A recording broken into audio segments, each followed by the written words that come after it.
Here are 5 major important things that you need to know as it relates to straighten your teeth, braces, and Invisalign. The full guide. First question you want to ask yourself, okay? Who are you paying thousands of dollars to? Are you paying your dentist or your tooth moving specialized dentist, AKA the orthodontist? Unfortunately, there are dentists out there who are promoting magical appliances that cost thousands of dollars. Basically, it looked like a little expander, and patients purchased that expander and treatment for $8,000. That's basically what it was, an expander. But they had all these fancy schmancy words that make it seem like it does something beyond what normal appliances do with an orthodontist. So, take-home message from this question to ask yourself, who are you paying thousands of dollars to, is don't pay your dentist, who is doing fillings and crowns most of the time, the same amount or more than what you would pay to go to an actual tooth moving dentist, the specialist, the orthodontist. With the orthodontist, you get more information and more experience as it relates to moving your teeth. Now, sometimes you gotta jump in between different specialists to find somebody who is experienced with Invisalign or plastic or expanders or different appliances like the Herps or the Mara, all sorts of different things, right? But you're definitely gonna be in a better position figuring out what you need, what would be best for you by visiting a specialist and not going to your dentist who does fillings and crowns. Generally speaking, the second major thing that you need to know about braces and Invisalign to remember is, what do you really want to accomplish with this work? Maybe even get multiple consults so that you can figure out what is even available to want, right? Can I want Invisalign to fix my entire bite and all the problems that I have? Can I want this really broad smile? Can I want a more narrow smile? Can I want fuller lips? Can I want less fuller lips? Like, just different things. Can I get rid of my overbite? Go to different consults, figure out, or watch videos like this to help you understand what is it that you can actually accomplish. Can I afford the best? I had a patient come in that was taking money out of 401k and things like that for treatment. Generally speaking, I wouldn't do that. Your health is unlikely to be so compromised by not pursuing the treatment that it would make it worth it to actually, pull money out of your retirement account. So be careful if somebody's telling you to do that. Are there cheaper alternatives? What are the trade-offs for the cheaper alternatives? People think that you can get plastic aligners or basically like rubber mouth guards that are going to fix your teeth to the orthodontic ideal in like 4 or 6 months. The reality is it won't do that. Can it move your teeth in that short of time? Sure, but it may not fix you all the way. It's unlikely to fix you all the way. And based on what you want, are you willing to commit to good hygiene, wearing your trays, rubber bands, keeping your appointments, not breaking things during that entire treatment, all right? Those are all questions that are umbrellaed by the question of, what do you really want from this? So before I get into the very specifics about Invisalign and braces, right? The insider information, leave a comment below of things that you wish you had known or wish you would have wanted as part of your treatment but maybe didn't get.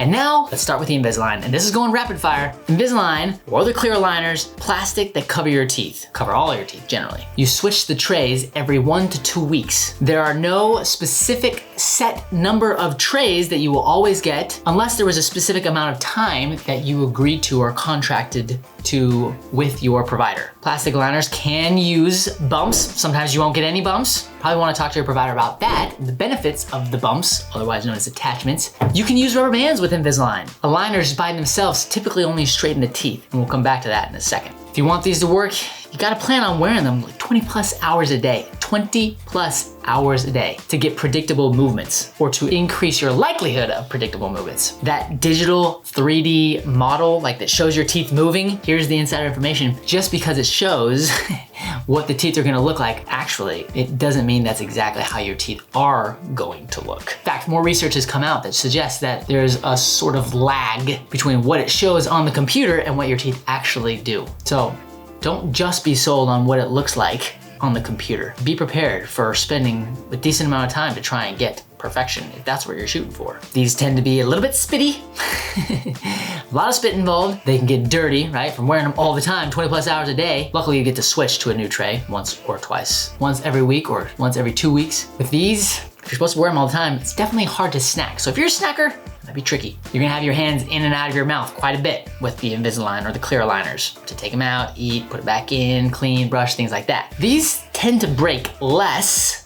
Treatment with Invisalign or clear aligners tend to have less breakages that require extra visits than, braces. That doesn't mean that the plastic can't break. I mean, if you beat it up, it'll break. If you wear it too long, right, for weeks and weeks and weeks without switching, it's probably gonna break on you. But generally speaking, if you're doing what you're supposed to, right? Less breakage, less extra visits. I bet you didn't know this, and maybe your dentist told you, or your orthodontist told you, but you can still get cavities with these and spots if you're not good at keeping your teeth clean. Think about it, you have these in all the time. You're drinking, right, with it in. You might eat, if you don't brush your teeth after you eat, and you put these back in, it's just caked on there all the time. So just because you have these doesn't mean that it's a walk in the park as far as your hygiene. Now, here's something you might not know. This can actually be used to treat lots of different cases, not just the simple ones. Sometimes you need a little extra help with partial braces or switching to full braces, but orthodontists, tooth moving specialized dentists are now using this to treat a lot of different cases. That being said, doesn't mean that you wouldn't still benefit from some sort of partial braces or even transitioning to full braces for help to finish the case. We talked about those bumps at the very beginning. The glue bumps for the braces compared to this, these bumps are usually gonna be a lot bigger, so there's a lot more to clean off per tooth,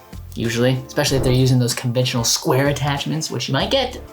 Okay, and sometimes Invisalign can be more expensive. That goes back to that first question, right? If you're getting Invisalign through your dentist who does fillings and crowns, they might be charging you a bumload because it's a very expensive product. And you may or may not be getting the same quality of treatment as you would get with your tooth movement specialized dentist, the orthodontist. All right, that's a bunch of things you need to know about the Invisalign. Braces. Rapid fire, you've got metal or ceramic brackets, of course, right? The big bulky things, they can poke, they can break. The brackets can go on the front of your teeth like you see right there, or they can go on the inside, right? Back here, right? And the brackets aren't necessarily what move the teeth. Those are the handles. The wires are what move your teeth. So you all know about the wires, right? They can be pokey, they can slide, they can flex, all sorts of things. But those hooked into the brackets, what move the teeth. With the brackets, definitely you wanna be careful about the hard, crunchy, chewy, sticky foods, all right? So even like healthy foods that aren't very sugary can still be crunchy.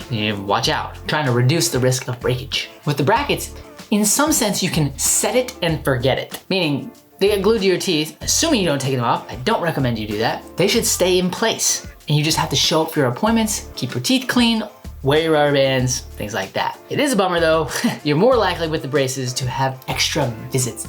Just inconvenient emergencies like right before a test, or you're getting ready to play a game, or you get hit in the face while you're playing basketball, some sport, and now your bracket's broken, your wire's off, and that's not fun. With braces, you're gonna have the metal tools in your mouth that might poke you or bump you. Typically, when you come in for appointments for braces, your appointments are longer than the Invisalign, but more control is in the provider's hands, outside of rubber bands. You, for the rubber bands and the hygiene. But outside of that, the orthodontist can make quicker adjustments, more immediate adjustments. Hey, if this needs to happen, boom, I can do it then. Or you might still have to plan it. With the Invisalign, there might be delays in between getting these trays and the next trays. The braces are very good at extruding teeth and or extraction cases. What I mean by that, well, if you got an impacted canine or other impacted tooth and you're trying to pull it up into place, the braces are very good at that, as well as if you have an extraction case, tooth came out and you're trying to get the teeth to come together and fit together still really well. Sometimes you require more rigid forces from like the wires, steel wires, that can be had in the braces. Don't assume that you're gonna get your bite fixed by just having braces on or Invisalign. If your dentist or your specialist is not using rubber bands and you have excessive overbite like this, right? Top teeth out in front of the bottom teeth significantly or vice versa, there is a chance that your bite is not gonna get fixed. And the larger it is, the less likely that just rubber bands are going to do the job. One, because you gotta be really compliant, and two, because you have to nail the force all the time. Be sure that if you want your bite fixed, that you are in continuous conversation with your provider about how you're fixing the bite. How is the bite looking? Pay attention to it. And don't just assume that because you have rubber bands that your bite is going to get fixed. And if you don't have rubber bands, but you do have excessive overjet, you might need to question that and say, hey, is this really gonna fix my overbite? What we call overjet without rubber bands? If you know somebody who is considering getting their teeth straightened, share this insight with them. Give them this video so that I can open their eyes to the wonderful world of straight teeth and beautiful bites. Better yet, tell them to come visit me in my office here in McKinney and Texas. That's all I've got. Just a little PFO so you know where you're going. Packard out.